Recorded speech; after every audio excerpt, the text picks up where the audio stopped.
नई उत्तर प्रदेश सूचना प्रौद्योगिकी एवं सूचना प्रौद्योगिकी जनित सेवा नीति 2022 दिनांक 18 नवंबर 2022 को अधिसूचित की गई है। इसके अंतर्गत लगभग रुपए 5,000 करोड़ रुपए के निवेश का अनुमान है, जिससे लगभग 50,000 व्यक्तियों हेतु प्रत्यक्ष एवं 1 लाख व्यक्तियों हेतु अप्रत्यक्ष रोजगार सृजित होने का अनुमान है। बेसिक शिक्षा, प्रारंभिक शिक्षा के सार्वभौमिक लक्ष्य की प्राप्ति हेतु हमारी सरकार संकल्पबद्ध है।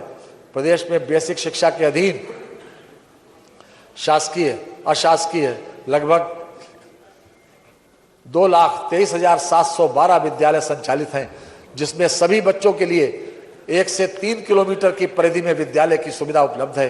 समग्र शिक्षा अभियान में हेतु 20,255 करोड़ रुपए की व्यवस्था प्रस्तावित है। ऑपरेशन कायाकल्प के अंतर्गत बेसिक शिक्षा परिषद द्वारा संचालित प्राथमिक एवं उच्च प्राथमिक विद्यालयों में अवस्थापना सुविधाओं का विकास एवं उन्हें स्मार्ट विद्यालयों के रूप में विकसित करने की कार्य योजना है। इस हेतु वित्तीय वर्ष 2023-24 के बजट में 1,000 करोड़ रुपए की व्यवस्था प्रस्तावित की गई है। केंद्र सरकार की सहायता से पीएम श्री प्रधानमंत्री स्कूल फॉर राइजिंग इंडिया नामक नई योजना प्रदेश में क्रियान्वित किए जाने हेतु 510 करोड़ रुपए की व्यवस्था प्रस्तावित की गई। ग्राम पंचायत एवं वार्ड स्तर के पर डिजिटल लाइब्रेरी की स्थापना की गई। योजना हेतु 300 करोड़ रुपए व्यवस्था की गई है। गरीबी रेखा के ऊपर के लगभग 28 लाख छात्र छात्राओं को निःशुल्क यूनिफॉर्म वितरण हेतु 50 करोड़ रुपए की व्यवस्था प्रस्तावित है। परिषदीय प्राथमिक एवं उच्च प्राथमिक विद्यालयों के कक्षा 1 से 8 तक अध्ययनरत लगभग 2 करोड़ छात्र छात्राओं के उपयोगार्थ निःशुल्क स्वेटर एवं जूता मोजा उपलब्ध कराने हेतु 650 करोड़ रुपए की व्यवस्था प्रस्तावित है। कक्षा 1 से 8 तक छात्र छात्राओं को निःशुल्क स्कूल बैग उपलब्ध कराए जाने हेतु 350 करोड़ रुपए की व्यवस्था प्रस्तावित है। बनटंगिया गांव में प्राथमिक एवं उच्च प्राथमिक विद्यालयों के संचालन एवं निर्माण हेतु 11 करोड़ रुपए की व्यवस्था प्रस्तावित है। निःशुल्क एवं अनिवार्य बाल शिक्षा अधिकार अधिनियम 2009 के अंतर्गत अलाभित समूह एवं दुर्बल वर्ग के बच्चों को वित्तीय वर्ष 2023-24 में प्रवेश दिलाए जाने हेतु 40 करोड़ रुपए की व्यवस्था प्रस्तावित है। माध्यमिक शिक्षा, वर्तमान में प्रदेश में माध्यमिक शिक्षा परिषद से संबंधित सामान्य शिक्षा हेतु 2357 राजकीय, 4512 अशासकीय सहायता प्राप्त एवं 21,023 वित्तविहीन कुल 27,892 माध्यमिक विद्यालय तथा संस्कृत शिक्षा के लिए 2 राजकीय, 971 सहायता प्राप्त एवं 267 वित्तविहीन कुल 1240 विद्यालय संचालित हैं। माध्यमिक शिक्षा परिषद उत्तर प्रदेश से मान्यता प्राप्त अशासकीय सहायता प्राप्त एवं स्वित्त पोषित विद्यालयों के भवनों के अनुरक्षण संवर्धन के लिए विद्यालय की परिसंपत्तियों का उपयोग करते हुए विद्यालयों की आय बढ़ाने की योजना प्रस्तावित है।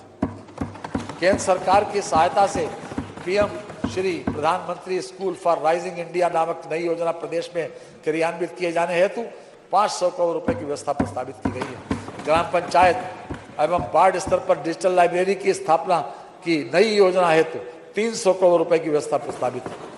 समग्र शिक्षा अभियान के अंतर्गत विभिन्न कार्यक्रमों के संचालन हेतु 1,003 करोड़ रुपए की व्यवस्था प्रस्तावित है।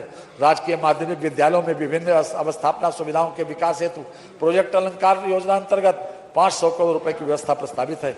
संस्कृत विद्यालयों की परिसंपत्तियों के सृजन हेतु 100 करोड़ रुपए की व्यवस्था प्रस्तावित है। माध्यमिक विद्यालयों में संस्कृत पढ़ने वाले छात्रों को छात्रवृत्ति देने के लिए 10 करोड़ रुपए की व्यवस्था प्रस्तावित है।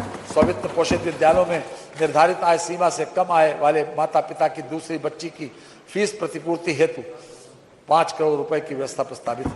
उच्च शिक्षा, प्रदेश में उच्च शिक्षा के उद्देश्यों की पूर्ति हेतु वर्तमान में 19 राज्य विश्वविद्यालय, 1 मुक्त विश्वविद्यालय, 1 डीम्ड विश्वविद्यालय, 30 निजी विश्वविद्यालय, 172 राजकीय महाविद्यालय, 331 सहायता प्राप्त शासकीय महाविद्यालय एवं 7372 स्वित्त पोषित महाविद्यालय संचालित हैं।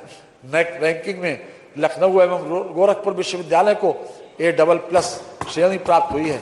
इसी प्रकार KGMU को भी नेक रैंकिंग में A+ श्रेणी प्राप्त हुई है। मदन मोहन मालवीय तकनीकी विश्वविद्यालय गोरखपुर को A श्रेणी प्राप्त हुई है। भारत में प्रथम बार किसी कृषि विश्वविद्यालय को नेक रैंकिंग प्रदान हुई है और ये श्रेय प्रदेश के कानपुर कृषि विद्यालय को प्राप्त हुआ है। प्रदेश के निजी विश्वविद्यालयों में से एमिटी विश्वविद्यालय को ए श्रेणी तथा शारदा विश्वविद्यालय, गलगोटिया विश्वविद्यालय एवं जीएलए विश्वविद्यालय को A+ श्रेणी प्राप्त हुई है। प्रदेश में प्रथम बार 11 विश्वविद्यालयों द्वारा नेशनल इंस्टीट्यूशनल रैंकिंग की तैयारी कर सहभाग लिया है। 4 विश्वविद्यालय विश्व स्तरीय रैंकिंग हेतु QIS रैंकिंग में भाग ले रहे हैं। विंध्याचल धाम मंडल में मां विंध्यवासिनी राज्य विश्वविद्यालय की स्थापना के लिए 50 करोड़ रुपए की व्यवस्था। देवी पाटन मंडल में मां पाटेश्वरी देवी राज्य विश्वविद्यालय की स्थापना हेतु 50 करोड़ रुपए की व्यवस्था प्रस्तावित है। मुरादाबाद मंडल में राज्य विश्वविद्यालय की स्थापना हेतु 50 करोड़ रुपए की व्यवस्था प्रस्तावित है। ग्राम पंचायत एवं वार्ड स्तर पर डिजिटल लाइब्रेरी की स्थापना हेतु 300 करोड़ रुपए की व्यवस्था प्रस्तावित है। प्राविधिक शिक्षा, प्रदेश में डिप्लोमा स्तरीय 201 राजकीय संस्थाएं एवं 19 अनुदानित संस्थाएं अर्थात 220 संस्थाएं स्वीकृत हैं, जिनमें से 168 संस्थाओं में प्रशिक्षण प्रदान किया जा रहा है। 52 राजकीय पॉलिटेक्निक निर्माणाधीन अवस्थापना की प्रक्रिया में हैं, जिन्हें निकट भविष्य में PPP मोड पर संचालित किया जाना है। वर्तमान में 1372 निजी क्षेत्र की डिप्लोमा स्तरीय संस्थाओं में छात्र छात्राओं को प्रवेश दिया जा रहा है। मान्यता राजकीय अनुदानित एवं निजी क्षेत्र की समस्त संस्थाओं को सम्मिलित करते हुए कुल प्रवेश क्षमता 2,23,779 है। छात्र छात्राओं को अधिक रोजगार तथा इमर्जिंग टेक्नोलॉजी आधारित उद्योग हेतु मैन पावर उपलब्ध कराने की दृष्टिगत सत्र 2022-23 में न्यू एज कोर्स के अंतर्गत 4 पाठ्यक्रम यथा डाटा साइंस एवं machine learning, internet of things, cyber security एवं ड्रोन टेक्नोलॉजी में प्रशिक्षण 21 राजकीय पॉलिटेक्निकों में प्रारंभ किया गया है, जिसमें प्रवेश क्षमता 1575 है। राजकीय पॉलिटेक्निकों की स्थापना एवं अवस्थापना विकास हेतु क्रमशः 50 करोड़ रुपए एवं 33 करोड़ रुपए की व्यवस्था प्रस्तावित है। राजकीय इंजीनियरिंग कॉलेज गोंडा, बस्ती, प्रतापगढ़ तथा मिर्जापुर में कक्षाओं के संचालन हेतु 1.50 करोड़ रुपए की व्यवस्था प्रस्तावित है।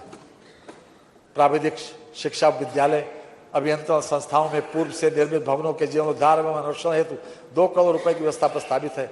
व्यावसायिक शिक्षा एवं कौशल विकास, प्रदेश में 305 राजकीय औद्योगिक प्रशिक्षण संस्थान संचालित हो रहे हैं, जिनमें विभिन्न व्यवसायों की 1,72,872 सीटें उपलब्ध हैं। प्रदेश के विभिन्न राजकीय औद्योगिक प्रशिक्षण संस्थानों में से 47 में महिलाओं के प्रशिक्षण हेतु महिला शाखा संचालित कराई जा रही है। संपूर्ण प्रदेश में महिलाओं हेतु 12 राजकीय औद्योगिक प्रशिक्षण संस्थान स्वतंत्र रूप से संचालित हो रहे हैं। संपूर्ण प्रदेश में 2963 से अधिक निजी औद्योगिक प्रशिक्षण संस्थान संचालित हो रहे हैं, जिनमें 4.58 लाख से अधिक सीटें युवाओं के प्रशिक्षण उपलब्ध हैं। टाटा टेक्नोलॉजीज लिमिटेड की सहभागिता से प्रदेश के राजकीय क्षेत्र के 150 औद्योगिक प्रशिक्षण संस्थानों के तकनीकी उन्नयन की योजना के अंतर्गत आधुनिक कार्यशालाओं एवं कक्षों का निर्माण कराया जा रहा है। परियोजना की लागत 5,000 करोड़ रुपए से अधिक है, जिसमें 88% अंश टाटा टेक्नोलॉजी लिमिटेड द्वारा तथा 12% अंश राज्य सरकार द्वारा लगाया जाएगा। इसके अतिरिक्त राज्य सरकार द्वारा परियोजना हेतु 10,000 वर्ग फीट क्षेत्रफल में कार्यशाला, प्रशिक्षण कक्ष इत्यादि के निर्माण के लिए 477 करोड़ रुपए का व्यय वहन किया जाएगा। वित्तीय वर्ष 2023-24 के बजट में परियोजना के लिए 940 करोड़ रुपए की व्यवस्था कराई गई है। परियोजना के फलस्वरूप प्रतिवर्ष लगभग 30,000 छात्र प्रशिक्षित होंगे। कौशल विकास मिशन के अंतर्गत प्रशिक्षण कार्यक्रम में 150 करोड़ रुपए की व्यवस्था प्रस्तावित है। मुख्यमंत्री शिक्षुता प्रशिक्षण योजना के हेतु 70 करोड़ रुपए की व्यवस्था प्रस्तावित है। केंद्र प्रायोजित स्ट्राइप योजना के अंतर्गत 29 औद्योगिक प्रशिक्षण संस्थानों का उच्चीकरण कराया जाएगा, जिस हेतु 35 करोड़ रुपए की व्यवस्था प्रस्तावित है। खेलो इंडिया यूनिवर्सिटी गेम्स के लिए 30 करोड़ रुपए की व्यवस्था प्रस्तावित है। प्रदेश में निजी सहभागिता से खेल अवस्थापनाओं के निर्माण हेतु 50 करोड़ रुपए की व्यवस्था प्रस्तावित है। राष्ट्रीय एवं अंतर्राष्ट्रीय प्रतियोगिताओं के विजेता खिलाड़ियों को पुरस्कार योजना हेतु 15 करोड़ रुपए की व्यवस्था प्रस्तावित है। खेल विकास कोष की स्थापना हेतु 25 करोड़ रुपए की व्यवस्था प्रस्तावित है। जनपद मेरठ में मेजर ध्यानचंद खेल विश्वविद्यालय की स्थापना किए जाने के संबंध में त्वरित गति से कार्रवाई की जा रही है।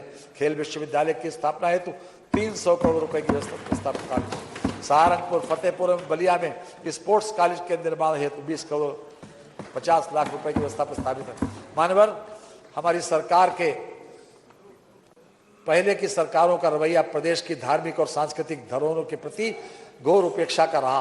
प्रदेश में एक ऐसा माहौल बना दिया गया था कि अपनी प्राचीन धार्मिक आस्था को प्रकट करना अपराध की श्रेणी में आ गया था।